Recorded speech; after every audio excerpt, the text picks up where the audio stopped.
बांग्लादेश में जिस तरीके से हालात बढ़ पड़े हैं उसे लेकर दिल्ली में एक खास बैठक चल रही है। वो तस्वीरें आपको दिखाएंगे, जानकारी आपको देंगे, क्योंकि लगातार ये जानकारी मिल रही है कि आखिर अब प्रधानमंत्री जो की थी बांग्लादेश की, अब वो आगे का रुख कहां करेंगे, क्योंकि उन्होंने शरण ली, भारत वहां पर भारत पहुंची थी। उसके बाद लगातार एक कश्मकश बन रही थी, क्योंकि बॉर्डर लगते हैं बांग्लादेश से, तो ऐसे में सिक्योरिटी बहुत ज्यादा बढ़ा दी गई है।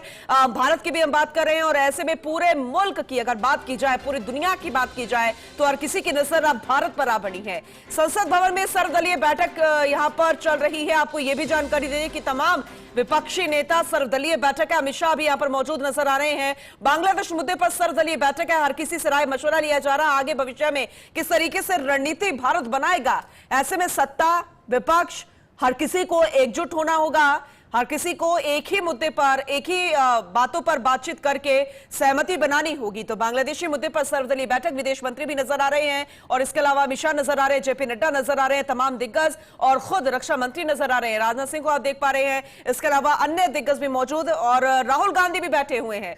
तस्वीरें बेहद खास है, क्योंकि सर्वदलीय बैठक और हर किसी की सलाह मशवरा लेना बेहद जरूरी। ये दिल्ली से महत्वपूर्ण तस्वीरें आपको दिखा रहे हैं। संसद भवन में सर्वदलीय बैठक जारी है।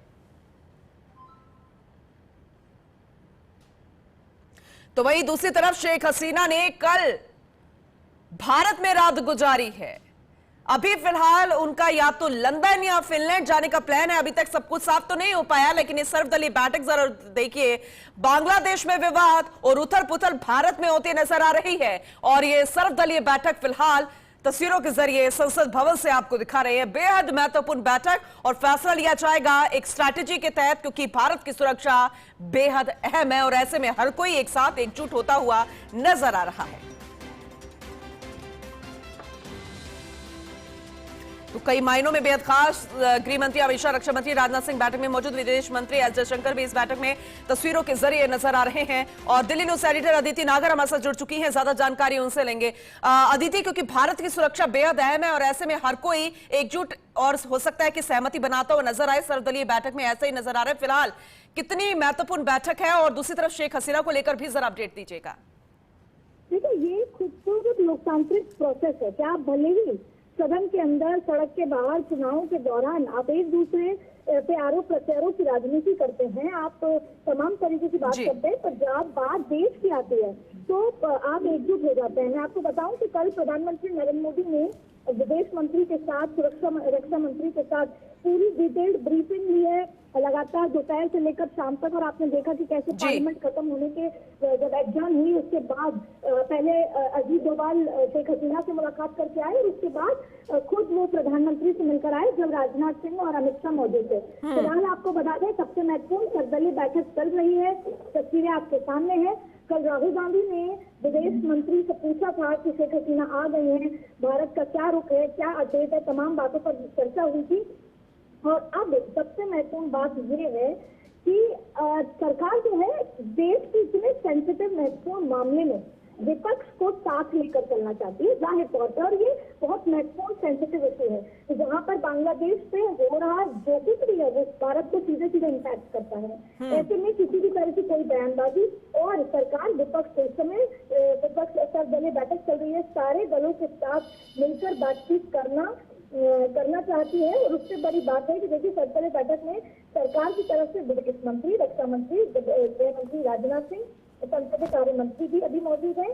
सर्वदलीय बैठक में विदेश मंत्री बांग्लादेश को लेकर ब्रीफ करेंगे। सरकार ने बांग्लादेश के मुद्दे पर सर्वदलीय बैठक बुलाई है, और अब ये बैठक की तस्वीरें आपके सामने है। सबसे ज्यादा महत्वपूर्ण बात इसमें यही निकल कर आती है कि अब विदेश मंत्री, जिससे राहुल गांधी ने भी बतौर नेता प्रतिपक्ष ये पूछा था कि क्या अपडेट है, तो पूरा अपडेट तमाम जो सरकार का रुख, क्योंकि देखिए सबको ऑन बोर्ड लेकर, सबको एक साथ लेकर चले जाने का तैयारी है, जैसे कि अगर पक्षियों का या दूसरे नेताओं की तरफ से भी कोई राय है, मशवरा है, या उनकी कोई चिंता है, वो भी उसको एड्रेस किया जाएगा। जो एस जयशंकर है वो सभी लोगों को बताएंगे कि अभी तक हमने क्या किया है, आगे की सरकार की क्या रणनीति है, और ये भी चिंता जताई जाएगी कि वहाँ के जो जमाती इस्लामी जो लोग हैं या फिर वहाँ पर जो बीएनपी जो बांग्लादेश की नेशनलिस्ट पार्टी है वो इस तरह की खबरें आ रही हैं कि कहीं ना कहीं हिंदुओं को नुकसान पहुंचाया जा रहा है। तो ऐसे में वो सब भी एड्रेस किया जाएगा। साथ में देखिए फिलहाल अभी क्योंकि देखिए हम विदेश नीति के हिसाब से चलते हैं, ये बहुत सेंसिटिव मुद्दा है, पूरी दुनिया की नजर भारत पे बनी हुई है और ऐसी स्थिति में अभी सरकार कोई जल्दबाजी लेकर कोई स्टैंड या स्टेटमेंट नहीं दे रही है। लेकिन उसी के साथ साथ सर्वदलीय बैठक में ये साफ नजर आ रहा है कि वो विपक्ष को साथ लेकर चल रही है। ये सेंसिटिव मुद्दा है और ये ऐसा मुद्दा है जिसमें विपक्ष और पक्ष को एक साथ भारत के हित के लिए खड़ा होना होगा और जो नजर यहाँ पर आ रहा है, क्योंकि भले ही हम इंटरनल इश्यूज पर राजनीति कर रहे हैं लेकिन ये ऐसा मुद्दा है जिसमें सीधा सीधा कहीं ना कहीं भारत एंटी ताकतों को लेकर चीजें सामने आ रही है। और अभी सरकार ये भी नहीं चाहती कि आगे क्या रुख होगा बांग्लादेश। अदिति, भारत का रोल क्या रहेगा, क्योंकि पड़ोसी देश भी है और शेख हसीना से भी अच्छे संबंध रहे हैं। दूसरी तरफ पप्पू यादव कहते हैं कि एक स्ट्रांग तरीके से, ताकत के साथ, हिम्मत के साथ भारत को हस्तक्षेप करना चाहिए, लेकिन संविधान क्या कहता है, कितना हस्तक्षेप भारत को करना चाहिए, कितना इन्वॉल्वमेंट होनी चाहिए, ये जरा एक बार डिटेल में बताइएगा। जी, मैं आपको यही कहना चाह रही हूँ कि जिस तरीके से भारत इन्वॉल्वमेंट, देखिए यहाँ पर भारत की सीमा जिसमें कल पूरी तरीके से उसको बंदोबस्त उस पर किया गया, डिप्लॉय की गई, चाहे वो बंगाल से लेकर अगरतला से लेकर त्रिपुरा से लेकर आसाम तमाम जगह। तो देखिए चुनौती क्या है, पहला बंगाल का क्या रुख है, दूसरा बांग्लादेश का क्या रुख है, दूसरी बड़ी बात है कि अभी हम ये स्टैंड नहीं ले सकते व्यक्ति विशेष के साथ, हमारे रिश्ते देश के साथ होते हैं। हमने भले ही उनको संरक्षण दिया है, हमारे पुरानी मित्र रही है भारत की और उनको संरक्षण दिया है, उनको एक सेफ होम में रखा गया है, उनकी सुरक्षा, लेकिन हम बांग्लादेश में जब नई सरकार बनेगी उसके साथ हमारे रिश्ते कैसे होंगे ये विदेश नीति के अनुसार तय होंगे। इससे उसका कोई अभी किसी भी तरह से उसको लेकर सरकार ने अपना रुख साफ नहीं किया है और सरकार जल्दबाजी नहीं करना चाहती और विदेश नीति यही कहती है कि किसी भी ऐसे इंटरनेशनल मामले में जल्दबाजी नहीं होती, डायलॉग का रास्ता हमेशा खुला रहता है। और दूसरी बड़ी बात ये है कि अभी 3 चीजों पर बड़ी मॉनिटरिंग है। पहला जो बॉर्डर पर, जिसमें लगातार रक्षा मंत्री हूँ, गृह मंत्री हूँ, खुद जो NSA है अजीत डोभाल। दूसरी बड़ी बात है कि बांग्लादेश में हिंदुओं के साथ किस तरह की गतिविधि है। तीसरी बड़ी बात है बांग्लादेश सरकार का अब जो नई सरकार का गठन होगा क्या रुख होगा, उसके पीछे की क्या होगा। तीसरी बड़ी बात है कि भारत सबसे पहले देखिए जो शेख हसीना है उन्होंने ब्रिटेन से असाइलम मांगा है, ऐसे में अभी ब्रिटेन में भी बहुत सारा इमिग्रेंट्स को लेकर तनाव जारी है। इसके अलावा फिनलैंड से असाइलम मांगा है। तो ऐसी स्थिति में अभी उनको सेफ रखा गया है जब तक कि वो एक सेफ दूसरी जगह नहीं पहुंचती, लेकिन खुलकर ये भी कह पाना कि जो भाग कर आया है उसको असाइलम देना और तमाम तरीके से, इसकी विदेश नीति यही कहती है कि take 1 step at a time. और अभी फिलहाल जो सबसे बड़ी चुनौती है वो ये है कि जो हमारे बॉर्डर्स है वो सिक्योर रहे, हमारे देश के नागरिक जो बांग्लादेश बॉर्डर के इलाकों में जो राज्य हैं वहां पर किस तरह की भी कोई तनाव वाली गतिविधि ना हो और पूरा मॉनिटरिंग ये करना कि अब बांग्लादेश के हर एक स्टेप के साथ भारत का अगला स्टेप क्या होता है।